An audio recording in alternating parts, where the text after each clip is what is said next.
Hi good morning all of you. आज हम जो है बैंक से रिलेटेड जो कुछ टर्म्स हैं उनको डिस्कस करेंगे। इसी के साथ हम हमारे इन वीडियो के थ्रू बैंक्स के जो एग्ज़ाम होते हैं उनमें आने वाले सभी टर्मोलॉजी और बैंक से रिलेटेड ग्लोसरी होती है उनको डिस्कस करेंगे। आशा करती हूँ आप सभी को ये पसंद आएगा। और थोड़ा सा इंट्रोडक्शन देती हूँ। मैं doctor Monu, working under home ministry, और थ्रू दिस वीडियो जो है we are going to discuss about the terminology related to banks and glossary of banks also. तो this is the first video और through which I am going to discuss about the basics term of bankings. तो basics terms के अंदर देखिए हमारा पहला जो क्या है सेविंग अकाउंट आ रहा है। इसके अंदर देखिए क्या है, सेविंग अकाउंट क्या होता है। आप सब जानते हैं कि सेविंग अकाउंट जो होता है एक कॉमन जो कस्टमर जैसे हम लोग हैं, हमारे मोस्टली सभी लोगों का बैंक में एक अकाउंट होता है जिसमें हम हमारी सेविंग बचत करने के लिए उसके अंदर हम हमारा पैसा डालते हैं, और उसके अंदर जो है अलग अलग बैंक जो होते हैं वो हमें इंटरेस्ट जो अलग अलग रेट पे इंटरेस्ट भी देते हैं। तो इसमें देखिए हम थोड़ा इंग्लिश में पढ़ते हैं। सेविंग्स अकाउंट क्या होता है, an account that increases saving due to its higher interest rate. Many savings accounts have restriction on how many times per month you can withdraw money. अब देखिए सेविंग अकाउंट होता है तो कई बैंक्स क्या होता है, इसमें बताया कि हमारी मनी को इंटरेस्ट देकर जो हमारे पैसे को सेव करने की हमें आदत डालता है, हमारा पैसा सेव करता है, बचत करने के लिए हमें प्रोत्साहित करता है। तो सेविंग अकाउंट में हम हमारे पैसे को डालकर अपनी बचत करते हैं, लेकिन रेस्ट्रिक्शन होता है, प्रतिबंध। कई बैंक जो होते हैं उनके अंदर ये पाबंदी होती है, बंधन या हम कह सकते हैं रेस्ट्रिक्शन होता है कि महीने में कितना हम विड्रॉ मतलब निकाल सकते हैं पैसा। तो इस टाइप से सेविंग अकाउंट का हमारे एग्जाम में आएगा तो हम इसका लिख भी सकते हैं हिंदी इंग्लिश दोनों में। वह बचत अकाउंट हमारा बचत खाता होता है, अकाउंट जिसमें हम हमारी बचत को बढ़ाने के लिए पैसा डिपॉजिट जमा करवाते हैं बैंक में, और जिस पे बैंक हमें इंटरेस्ट प्रदान करता है। इंटरेस्ट की रेट जो अलग अलग बैंकों में अलग अलग तरह से हैं। नेक्स्ट देखिए चेकिंग अकाउंट, ये क्या होता है। देखिए an account that allows the holder to deposit and withdraw money as needed to और daily expenses, covers daily expenses.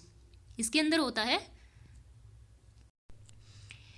Checking account होता है an account that allows the holder to deposit and withdraw money as needed to cover daily expenses. तो ये क्या होता है, ये allows करता है हमारा इनका जो कस्टमर होता है, अकाउंट होल्डर होता है, उसे ये क्या है पैसा जमा करवाने और निकालने के लिए उसे आज्ञा प्रदान करता है और उसे परमिशन देता है, और ताकि क्या वो अपनी डेली जो उनका डेली का जो एक्सपेंसेस होता है, उनका खर्चा होता है, उसको कवर कर सकें चेकिंग अकाउंट के थ्रू, है ना। तो हम जो नॉर्मल जो कस्टमर होते हैं वो क्या है, हमारा सेविंग ही अकाउंट होता है। डिपॉजिट आप सबको ही पता है, डिपॉजिट का मतलब पैसा जमा करवाना होता है। तो अगर जैसे टर्म्स आ जाती है डिपॉजिट, तो इसमें क्या होता है, money that is added to an account, वह पैसा जो अकाउंट में ऐड किया जाता है और जो डाला जाता है। इसको हम ऐसे भी लिख सकते हैं, money that is deposited, deposit कर सकते हैं, दैट इज लगा दिया तो हमें थर्ड फॉर्म लगाना पड़ेगा, तो that is deposited to an account, जो एक अकाउंट में एडिड की जाती है या डिपॉजिट की जाती है, जमा की जाती है। विड्रॉवल होता है पैसा निकालना, money that is taken out of an account, वह पैसा जो बैंक से निकाला जाता है। बैलेंस होता है the total funds that are in an account. अब देखिए हम जो हमारा डिस्क्रिप्टिव टाइप का एग्जाम आएगा जो आरबीआई के अंदर, उसमें हम क्या होता है कि हम यहाँ फंड्स की जगह अमाउंट भी लिख सकते हैं, क्योंकि हमें रट्टाफिकेशन नहीं करना है। देखिए बैलेंस होता है हमारा, अब बैलेंस का मतलब संतुलन होता है, यहाँ संतुलन नहीं होता। बैलेंस मतलब हमारे खाते में कितना हमारा अमाउंट है, तो हम क्या लिखेंगे, total funds that are in an account. तो हम ऐसे भी लिख सकते हैं the total amount that are in a account. Interest तो पता ही है भाई, ब्याज होता है, हिंदी में जैसे ब्याज बोलते हैं। ब्याज क्या, देखो a percentage of an account balance that is paid to the account holder periodically. Banks use interest to reward account holder for letting them hold their money.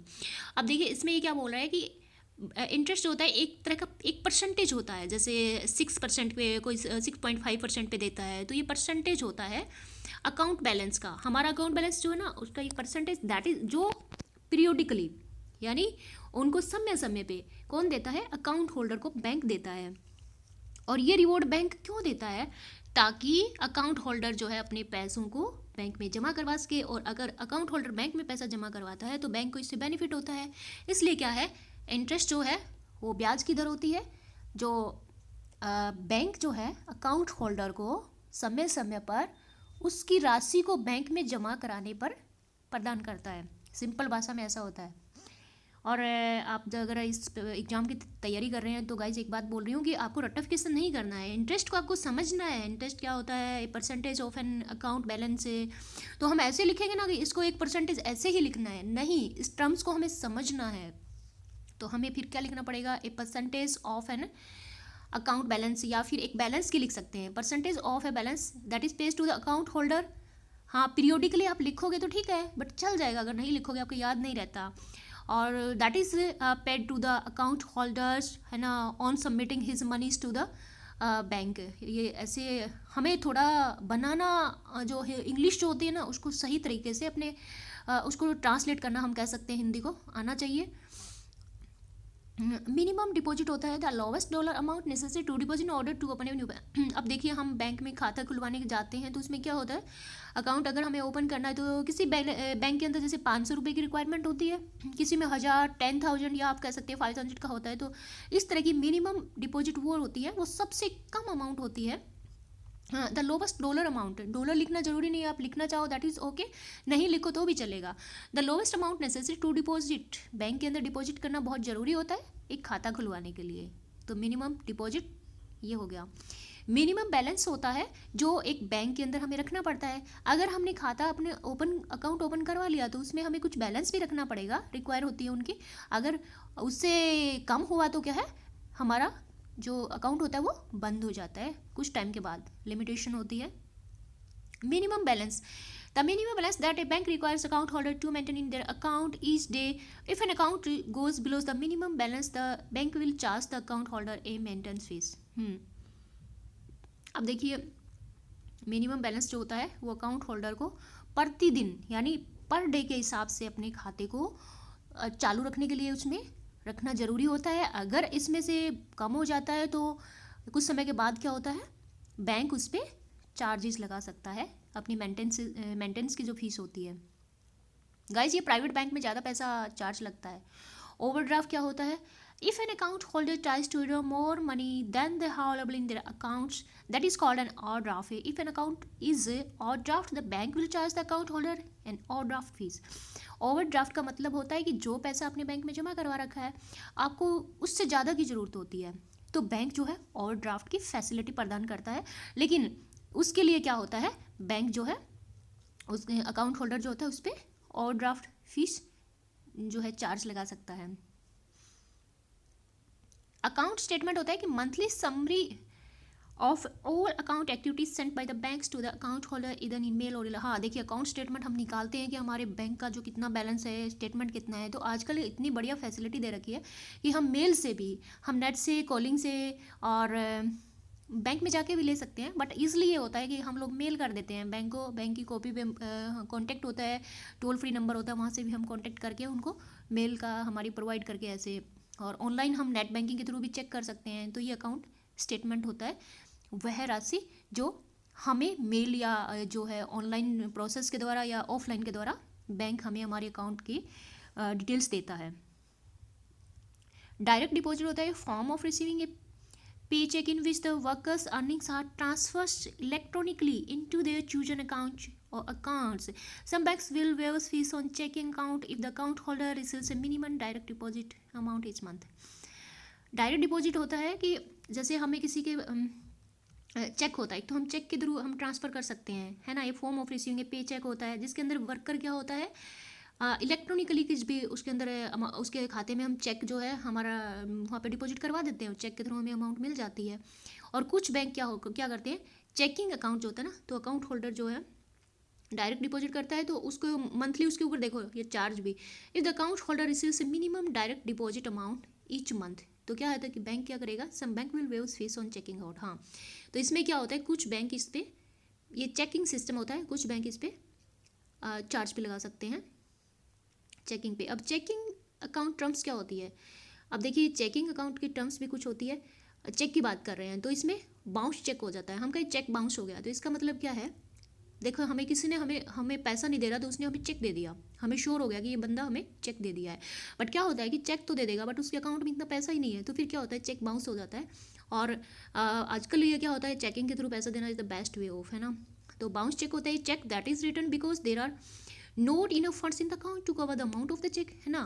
तो रिटर्न कर दिया जाता है उसको चेक कि इसमें पैसा ही नहीं है, और इसने हमारा चेक जो है जो हमें जो पैसा देने की जो बात कही थी वो ज़्यादा है और इसका अकाउंट में कम है और चेक हमें दे दिया है, तो हमें चेक रिटर्न होकर आ जाएगा और बाउंस हो जाएगा। इसके बाद उसकी सज़ा भी हो सकती है जो हमें अमाउंट नहीं दे पाएगा। डेबिट कार्ड क्या होता है, प्लास्टिक पेमेंट कार्ड होता है that withdraw funds from the users checking account. Debit card guys आप सब जानते हैं, टाइम वेस्ट करने की जरूरत नहीं है, और डेफिनेशन अपने मन से भी लिख सकते हैं आप एग्जाम में। तो डेबिट कार्ड हमारा एटीएम ही होता है। उसके बाद प्लास्टिक का कार्ड होता है, पैसे निकालने के काम आता है, बस इसलिए आप इसे इंग्लिश में ट्रांसलेट कर देना। स्टॉप पेमेंट होता है in case cheque is stolen the account holder can issue stop payment notice to the bank. The notice protect the account holder from जो है फ्रॉडुलेंट चार्जेस, ये फर्जरी का जो हो रही है आजकल, जो है हम कहते हैं फ्रॉड हो रहा है, तो इससे रोक सकता है। तो स्टॉप पेमेंट होता है अगर हमारा चेक खो जाता है, चोरी हो जाता है ना, इनकेस से चेक इज स्टॉलन। तो जो अकाउंट होल्डर जैसे हम लोग हैं, तो हम कस्टमर क्या करेंगे, हम वहाँ अकाउंट जो बैंक होता है उसको हम स्टॉप पेमेंट का उसको हम नोटिस दे सकते हैं, और हमारे अमाउंट या हमारा जो पैसा है उसे हम सेव या जो फ्रॉड हो रहा है उससे बचा सकते हैं।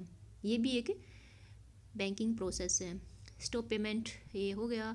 ट्रांसफ़र होता है sending money from one account to another. You can transfer money between your own account और from an account that you own to another person account. Transfer होता है सिंपली होता है हस्तांतरण करना, हिंदी में जिसे बोल सकते हैं, या फिर हमारा पैसा जो है एक दूसरे को ट्रांसफ़र करना एक अकाउंट से दूसरे अकाउंट में। ये हम ऑनलाइन भी कर सकते हैं, ऑफलाइन भी कर सकते हैं, वो भी इसमें हम ऐड कर सकते हैं। तो चलो गाइस, ये हमने फर्स्ट वीडियो बनाया है, और इसके साथ ही जो है बैंकिंग से रिलेटेड जो है हम सारे वीडियो जो है प्रिपेयर करेंगे इसकी टर्मोलॉजी और ग्लॉसरी की। और अगर आपको वीडियो अच्छा लगे तो लाइक करना, शेयर करना और सब्सक्राइब कर देना। Thank you guys, bye, all the best, take care.